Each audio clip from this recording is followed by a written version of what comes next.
mention the two characteristics.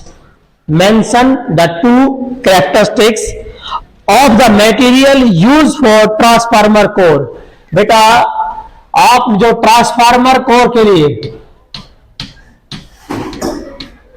Transformer core को बनाने के लिए जिस मटेरियल का यूज करते हो वो कौन सा होता है? Soft iron. क्या होता है बेटा? सॉफ्ट आयरन होता है। और सॉफ्ट आयरन होता है, उसकी प्रॉपर्टी, दो कैरेक्टरिस्टिक्स, दो गुण बताने हैं, आपने पढ़ रखा। एक तो जल्दी क्या हो जाता है? Magnetise, demagnetise, magnetise, demagnetise. इसमें आप कह सकते हो कि सबसे पहला गुण क्या है बेटा इसका? सबसे पहला गुण है कि जो लॉस ऑफ एनर्जी हो क्या रहेगा? लेस। बेटा पहला गुण क्या आएगा? Hysteresis loss is small. Hysteresis loss is small. भाई हिस्टैरिसीस लॉस क्या बेटा? स्मॉल है। दूसरा बेटा आपने पढ़ रखा कि भाई ये क्या हो जाएगा? Magnetise and demagnetise. क्या हो जाएगा? Early magnetise, magnetised and demagnetise. Magnetise और डीमैग्नेटाइज जल्दी हो जाएगा बच्चों, ठीक है। और आपने पढ़ रखा कि सॉफ्ट आयरन की प्रॉपर्टी लो पोरोसिटी और लो रिटेंटिविटी। बेटा लो रिटेंटिविटी होती है और लो पोरोसिटी। पोरोसिटी भी क्या थी बेटा? लो थी, ठीक है। ये सारी जो इसकी प्रॉपर्टीज है, कैरेक्टरिस्टिक्स है। Now next question, question number जो है 5, क्वेश्चन नंबर 5 कहता है why we preferred use of AC over DC. भाई हम एसी को महत्व क्यों देते हैं बेटा? Why we preferred use of AC over DC. कहते हैं क्या कारण है बेटा? क्यों देते हैं बेटा हम? Why we use preferred AC, AC को महत्व देते हैं एज कंपेयर टू डीसी। मैं रीजन बता देता हूं बेटा। जब डीसी तुमने देखे होगा, एक पंखा होता है बेटा, सुनो ध्यान से, जो बैटरी से चलने वाला पंखा, जो बैटरी से चलता है पंखा, उसकी तार, उसकी डोरी लंबी कर दो तो आराम आराम से चालू हो जाएगा चलना। समझ गया? अरे ऐसा तो इसमें तो नहीं, एसी में बिजली बन कहां रही और जा कहां रही। लॉन्ग डिस्टेंस ट्रांसमिशन पॉसिबल है एसी में। क्या फायदा बेटा? एसी की एडवांटेज क्या बेटा? एसी की जो एडवांटेज है बेटा, क्या बताए बेटा? एक नंबर एक लॉन्ग, यस, ट्रांसमिशन बेटा। क्या है? लॉन्ग ट्रांसमिशन हो सकता है। नंबर 2 लॉस क्या होगा? कम। Loss of power, loss of power is less. और भाई एसी को बनाना क्या है? इजी। एसी को बनाना इजी है, तो क्या लिखोगे? थर्ड। अभी इजी टू, अभी इजी टू क्या? Generate, easy to generate AC as compare to DC. ठीक है बच्चों, ये एडवांटेज थी। नाउ क्वेश्चन नंबर 6 बेटा। क्वेश्चन नंबर 6 कहता है कि वाटलेस करंट कौन सा होता है बेटा? बेटा सुन लो ध्यान से, बहुत इंपॉर्टेंट टॉपिक है ये, इंपॉर्टेंट है बेटा। वाटलेस करंट, तो बेटा वाटलेस नाम से पता लग गया। What mean power, less mean power नहीं, जो कंज्यूम नहीं करते पावर। लो तो बेटा आपने एक करेगा, जब एक एलसीआर सर्किट किसमें होता है बेटा? एलसीआर सर्किट के केस में आपने पावर पढ़ी थी कि जो एवरेज पावर है व्हाट ईवी आईवी इनटू में क्या था बेटा? यहां कोस फाई, और कोस फाई क्या होता है मेरे बेटा? Power factor. क्या होता है बेटा? यो पावर फैक्टर। क्या होता है बेटा? ये पावर फैक्टर होता है कोस फाई। और बेटा कोस फाई क्या होता है मेरे बेटे? कोस फाई होता है R by Z. R mean resistance, Z का मतलब बेटा इंपीडेंस, और ये होता था R square plus X L minus X C का होल स्क्वायर। ये था बेटा, ये था आपका। तो यहां कहता है वाटलेस करंट। तो बेटा वाटलेस करंट वो होता है जिसमें पावर फैक्टर क्या हो जाएगा? जीरो। पावर फैक्टर क्या होना चाहिए? जीरो, क्यों होना चाहिए वाटलेस केस में बेटा जीरो। तो पावर फैक्टर cos जीरो का तो होगा जब 90 होगा, इट मीन क्या होगा बेटा 90, क्या होना चाहिए फाई की वैल्यू 90 डिग्री। करंट या तो आगे या पीछे है, समझ गए। किस केस में जाएगा, एक एल में एक सी में, एक इंडक्टर में एक कैपेसिटर में। तो इसका मतलब है बेटा कैपेसिटर में न जाने वाला करंट और इंडक्टर में न जाने वाला करंट कौन सा करंट होगा, wattless. The current flowing through the pure inductor और प्योर कैपेसिटर, क्या लिखोगे बेटा, क्या लिखोगे, the current is flowing through a pure capacitor, एक प्योर कैपेसिटर और ए प्योर इंडक्टर। बेटा प्योर कैपेसिटर प्योर इंडक्टर में जाने वाला करंट कौन सा होता है, वाटलेस करंट होता है। क्योंकि बेटा उनके केस में फेज डिफरेंस कितना होता है बेटा 90, कितना होता है बेटा 90, बिकॉज उनके केस में जो फेज डिफरेंस है बेटा वो 90, करंट और वोल्टेज में जो फेज डिफरेंस है वो 90 होता है। ये इंपॉर्टेंट क्वेश्चन है बेटा। नाउ क्वेश्चन नंबर 7, क्वेश्चन 7 ये बहुत इंपॉर्टेंट है, ये भी इन्हें कहते हैं भाई तीन पता नहीं क्या क्या है, एक्स वाई और जेड। एक सर्किट में एसी सर्किट में ये तीन जोड़ रखे बेटा, ये तीन है, ये बहुत इंपॉर्टेंट है, एनसीईआरटी सीबीएसई में आया हुआ है, एनसीईआरटी में टेस्ट में ये तीन सर्किट पहचान करनी। वो कह रहा भाई एक्स में तो वोल्टेज आगे चली गई, कहता है एक्स के केस में वोल्टेज क्या कर रही है मेरे बेटा, लीड कर रही है। कहता है जेड के केस में वोल्टेज पैरेलल चल रही है, voltage is parallel to current, current के पैरेलल है। और बेटा वाई मैंने कह रहा है कि वोल्टेज जो है पीछे रहेगी, वोल्टेज लैग बिहाइंड बेटा पीछे रहेगी है। अरे आराम सी बात है भाई, मैंने बता रखा करंट और वोल्टेज पैरेलल चल लग रहा है तो कौन रोक रहा है, आर। कौन रोक रहा है, आर। तो कौन है आर, तो यू कौन सा है, आर है। कौन सा बेटा, आर है। फिर मैंने बता रखा करंट किस में पीछे रख रहा है, एल में, किस में, एल। अरे बेटा सुनो याद ट्रिक, एल फॉर लंगड़ा, लंगड़ा आदमी पीछे चल लेगा, कम चल लेगा, समझ गए बात। एल फॉर लंगड़ा, लंगड़ा पीछे चल लेगा। बेटा आर तो पैरेलल चल लेगा। तो जो ये बेटा एल में करंट रहा है बेटा पीछे। दो चीजों का कंपटीशन है भाई, रेस लग रही दो चीजों की, एक वोल्टेज की एक करंट की। तो करंट पीछे रह गया तो वोल्टेज आगे निकल गई। तो वोल्टेज किस में आगे है,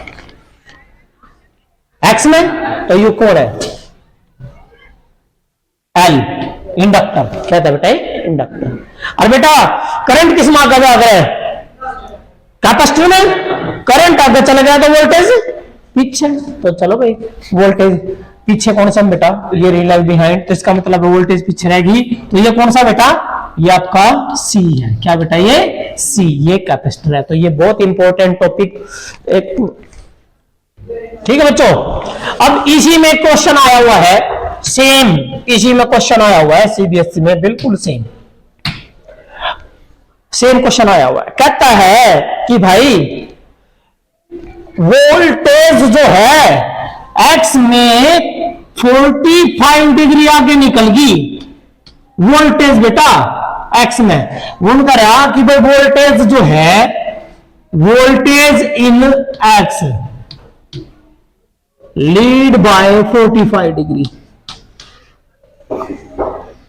मैंने बोला है कितना हो सका है, 90 तक, 0 से लेके 90 तक हो सकता है। भाई वोल्टेज लीड कर रही है तो समझ लो कौन है, करंट पीछे रह रहा है। करंट पीछे रह रहा तो वो कौन है, एल। कौन है, एल। तो इसका मतलब एक्स क्या बच्चों, एल है। यदि ऐसा क्वेश्चन दे दिया कि इतने फेस था, आगे निकल गया, पीछे निकल गया, ये फेस रहे, करंट आगे चलेगा तो वोल्टेज पीछे है, और वोल्टेज आगे चली गई तो करंट। समझ गए, क्लियर है। तो ये था बच्चों ये क्वेश्चन 7 और 8 दोनों यही क्लियर हो जाएंगे बेटा आपके। Now question number 9। Question number 9 जो बेटा वो जो है इन्होंने दिया है कि भाई देखिए बहुत अच्छा क्वेश्चन है ये, तो लग रहा है बेटा एक कैपेसिटर है और एक रेजिस्टर, वेरिएबल रेजिस्टर है, और यहां बेटा एक बल्ब लगा रखा है, एक बल्ब है, एक बल्ब है ये, और जी एक कैपेसिटर हो गया और ये आर हो गया, और ये एसी के साथ लगा रखा है बेटा, मेन के साथ, मेन स्विच के साथ लगा रखा है बेटा। ये कहता है the bulb glow with some brightness, कि ये जो बल्ब है ना कुछ ब्राइटनेस के साथ ग्लो कर रहा है। How the glow change, glow कैसे चेंज होगी? पहला केस क्या, how the glow change, glow change कैसे होगी? नंबर 1 पूछा कि भाई यदि डाइलेक्ट्रिक इंसर्ट कर दिया प्लेट ऑफ कैपेसिटर के बीच में, इफ क्या बोला, if a dielectric insert किसके बीच में, बिटवीन प्लेट ऑफ कैपेसिटर और and R remain same, R remain same, R को सेम रखा है, एक केस में बतानी ब्राइटनेस के ऊपर क्या फर्क पड़ा। दूसरा नुका ध्यान भाई कहता है R increase keeping C same, R increase keeping C same, C को सेम रखना है और आर में बढ़ा दे। बड़ा आसान क्वेश्चन है, सुनो ध्यान से। आप सभी ने पता होगा जो वोल्टेज, जो भी यंत्र आपके कोई भी डिवाइस बेटा आपका यदि सीरीज में है ना, तो वोल्टेज क्यों अलग अलग, किसी पे ज्यादा जा रही किसी पे कम, जिस पर कम जाओगे कम बढ़ेगा और जिस पर ज्यादा जाओगे ज्यादा ग्लो करेगा। तो बच्चों पहले केस में क्या डाल लेना है, डाइलेक्ट्रिक। अरे जब डाइलेक्ट्रिक डाल दी तो कैपेसिटी तो बढ़ रहा है, पढ़ रखा, क्या पढ़ रखा कि कैपेसिटी क्यों जाती है, के टाइम, क्या जाती है, के टाइम होगी, बढ़ गई। अरे कैपेसिटी बढ़ गई तो वोल्टेज के ऊपर क्या फर्क पड़ेगा, देख लेते हैं। क्यों बराबर है सीवी, भाई हमें वोल्टेज चेक कर नहीं रहा भाई, वी बराबर है क्यों बटे सी, सी क्यों रहा है इंक्रीज, सी इंक्रीज हो रहा है तो वी क्यों होगा, तो वोल्टेज जो है ना, वोल्टेज अक्रॉस सी क्यों हो रही है, डिक्रीज। पहले जितनी वोल्टेज ले रहा था वो कम होगी तो ज्यादा किसके अक्रॉस चली गई, अनबल्बमेंट चली गई फिर ज्यादा। भाई मान लो 200 वोल्ट है बेटा, यू ले रहा 100 वोल्ट, यू ले रहा 80 वोल्ट और यू ले रहा बेटा 20 वोल्ट, क्योंकि सीरीज में तो वोल्टेज क्यों बेटा अलग अलग होकर है। ई इसने क्या करा, डाइलेक्ट्रिक डाल दिया, डाइलेक्ट्रिक डाल दिया, यूनो का नू रखा। अरे यूनो का नू रखे तो वोल्टेज 80 ले रहा, 80 ले लेगा, लेकिन इसमें क्या कर दिया मैं, कैपेसिटी में कुछ डाल दिया तो इसका मतलब कैपेसिटी बढ़ गई, कैपेसिटी बढ़ गई वोल्टेज कम होगी, तो इसकी वोल्टेज कम होगी, वोल्टेज कड़ा जाओगी हम जाओगी के, तो क्या करेगा यू, ग्लो क्या हो जाएगी ज्यादा। तो इसमें पहले केस में आंसर क्या आया, ग्लो मोर, ग्लो क्या हो गया, हो जाएगी बेटा इंक्रीज, क्या जाएगी इंक्रीज। तो चलिए जी ग्लो इंक्रीज करेगी। दूसरे केस में क्या करे बच्चों, यू सेकंड केस में आर क्या कर दिया इंक्रीज। अरे आर इंक्रीज कर दोगे तो वोल्टेज वी बराबर, आर इंक्रीज कर तो वोल्टेज क्या होगी, वोल्टेज ज्यादा पी जाएगा तो कम नहीं हो जाएगी। यू तो नू रखा, यू नू रखे तो 100 ले रहा तो 100 पीवेगा। इसमें क्या कर दिया, आर बढ़ा दिया, आर बढ़ा दिया तो वोल्टेज बढ़ गई और बढ़ गई, 80 के बजाय 90 होगी, इसमें क्या रहेगी फिर कम रहेगी, 10 रहेगी, तो क्या होगी डिक्रीज होगी, तो क्या होगी, ठीक है, सिंपल तरीके से, बिल्कुल सिंपल। क्लियर है बेटा, ये तो क्वेश्चन इंपॉर्टेंट, ये भी इंपॉर्टेंट क्वेश्चन है। क्वेश्चन नंबर 10, क्वेश्चन नंबर 10 क्या बेटा कहता है, दो बल्ब है भाई, ये क्वेश्चन 10वां इंपॉर्टेंट है, मैं पहले ही बता देता हूं आपको। यदि बल्ब जो बेटा यदि सीरीज में है, सुनो ध्यान से बेटा, यदि सीरीज में जुड़ रहे हैं तो याद रखना है आपने फार्मूला पावर का यूज करना है, P बराबर I स्क्वायर R, यदि सीरीज में तो ये यूज करना, और बेटा यदि बल्ब किस में हो जाए, पैरेलल में हो जाते हैं, तो बेटा आपने फार्मूला यूज करना है, P बराबर है V² बटे R यूज करना है। ठीक है जी। इसी के आधार पर क्वेश्चन नंबर 11 कर लेते हैं हम। ये कंसेप्ट के आधार पर कर लेता है कि दो बल्ब है भाई, एक P और एक Q, जिनका रेजिस्टेंस दे रखा है 1:2। बेटा P वाले का रेजिस्टेंस और बेटा Q वाले का रेजिस्टेंस कितना दिया बेटा, 1/2 दे दिया बल्ब का। दो बल्ब है और नु कह रहा सीरीज में जोड़ दिए। सीरीज में कौन सा ये रहा, क्यों लगाया बेटा, अरे क्योंकि सीरीज में करंट क्यों हो रहा है सेम, पैरेलल में यू क्यों लगाया, वोल्टेज सेम हो जाता है। तो बेटा अब ये आ गया आपका दो बल्ब, कहता है they connect in series with the battery, find the ratio of the power dissipation in their circuit. भाई पावर का लॉस कितना होगा, पावर कितनी डिसिपेट होगी बेटा वो निकालना है। अरे भाई पावर किसमें जोड़ रखे, सीरीज में। सीरीज में ये P किसका डायरेक्टली है, अरे भाई ये तो कांस्टेंट है बेटा, ये कांस्टेंट होगा था P डायरेक्टली R। अरे जब P डायरेक्टली होगा तो डायरेक्टली नहीं, तो इसका मतलब है ये पावर किसकी आएगी, P की, ये पावर किसकी आएगी, क्योंकि क्या आंसर आएगा 1:2 ही आएगा, क्योंकि डायरेक्टली किसकी आ रही थी तो है। हो गया क्लियर है बेटा। यदि यही क्वेश्चन हो क्वेश्चन नंबर 12, वो लोग कह रहे हैं पैरेलल में जोड़ दिए, किसमें जोड़ दिए, पैरेलल में, तो पावर की रेशो क्या है, पावर किसको उल्ट हो रहा, आर का रेजिस्टेंस किसमें दे रखी है 1/2, उल्ट हो जाएगा 2/1, तो क्या होगा P की बटे में Q की पावर क्या होगा 2/1 आ जाएगा। क्लियर है जी, ठीक है। तो now question number 13। Question number 13 क्या कहा बेटा ने, कहता है कि भाई 100 microcoulomb is in series with, ये जो है ना 100 माइक्रोफैरेड है बच्चों, क्योंकि कैपेसिटर है तो 100 माइक्रोफैरेड का कैपेसिटर है बच्चों, ये सीरीज में जोड़ दिया 40 ओम के साथ, और वोल्टेज लगा दी 100 वोल्टेज और 60 हर्ट्ज फ्रीक्वेंसी। कैसे, ये सर्किट ऐसा बेटा, एक कैपेसिटर है कितने का है, ये है बेटा 100 माइक्रोफैरेड का, और ये लगा दिया बेटा किसके साथ 40 ओम के रेजिस्टर के साथ सीरीज में, और दोनों के दोनों जोड़ दिए भाई एसी, और एसी कितनी है, एसी है एसी जो जोड़ रखी है इसने 100, कितना बच्चों 100 वोल्ट है, कितना है 100 वोल्ट, और फ्रीक्वेंसी कितनी दे रखी 60 हर्ट्ज, कितनी दे रखी 60 हर्ट्ज के साथ जोड़ दिया। तो बच्चों याद रखना पहली बात तो, जो तुम्हें यदि वो लिख दिया एसी या लिख द सप्लाई, तो याद रखना एसी लिख दिया सप्लाई लिख दिया या कौन सी वोल्टेज हो रहा है, तो प्लीज नोट करना ये वोल्टेज होती है आपकी आरएमएस वोल्टेज। कौन सी होती है, आरएमएस वोल्टेज, इसका नाम है वर्चुअल वोल्टेज भी, क्या होती है वर्चुअल वोल्टेज होती है, आरएमएस वोल्टेज होती है। ठीक है जी। तो अब क्वेश्चन क्या डाल लिया बेटा, क्वेश्चन डाल लिया इसने कि find the reactance, find the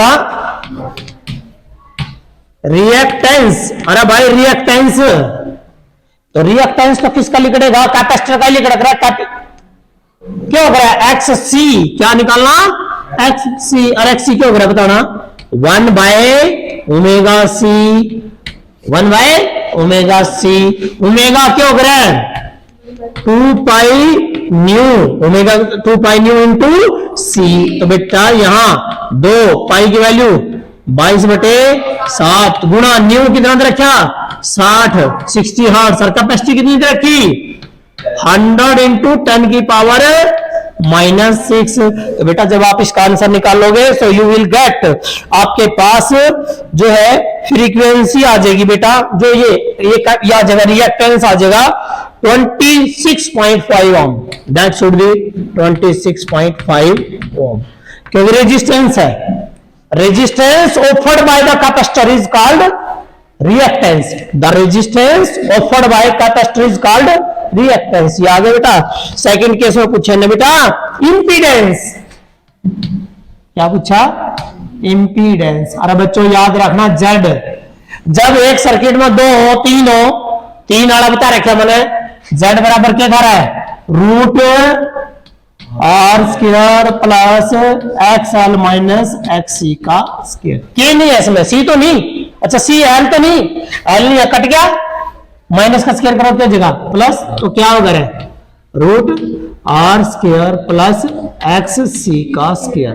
बेटा एक्स सी भी निकल गया ना, आर कितना है 40, दोनों का स्क्वायर करके आप पुट करोगे तो आपके पास इंपीडेंस आएगा बेटा, that is 47.98 ohm and that is approximate 48 ohm। कितना आ गया बेटा 48 ohm आ गया इंपीडेंस। इंपीडेंस का मतलब क्या होता है, total resistance, the total resistance या maximum resistance offered by the circuit. भाई इसमें एक आर है एक सी है, इन दोनों के द्वारा कितना रेजिस्टेंस ऑफर किया गया है, दैट इज कॉल्ड इंपीडेंस। ठीक है बेटा, आगे पूछे ना मैक्सिमम करंट। भाई मैक्सिमम करंट क्या होता है बेटा, मैक्सिमम करंट क्या होता है, आई नोट क्या होता है बेटा, आई नोट। और आई नोट क्या होगा, मैक्सिमम वोल्टेज बटे में रेजिस्टेंस, सर्किट का रेजिस्टेंस, सर्किट का रेजिस्टेंस आर नहीं, कितना है जेड है, क्योंकि इसमें कितने जुड़ रहे हैं, दो जुड़ रहे, इसलिए क्या बन जाएगा बेटा, जेड बन जाएगा। तो बेटा ई नोट तो हमारे पास है ही नहीं, हमारे पास क्या दे रखा, ईवी, क्या दे रखा, ईवी। ईवी कितना दिया रहा है 100। अरे भाई ईवी का फार्मूला पढ़ रखा तुमने, ई नोट बटे वर्गमूल 2, हम क्या कर रहे हैं, ई नोट क्या आएगा, ई नोट आएगा √2 इंटू ईवी। तो बच्चों आप इसमें पुट करोगे, यह आएगा √2 इंटू ईवी। अब ईवी की वैल्यू 100 बटे में जेड कितना आया 48। तो बेटा जब आप इसको सोल्व करोगे तो आपके पास आएगा 2.95 एम्पियर। ये आपका आंसर आएगा बेटा, इंपॉर्टेंट क्वेश्चन था ये, कर लेना इसको।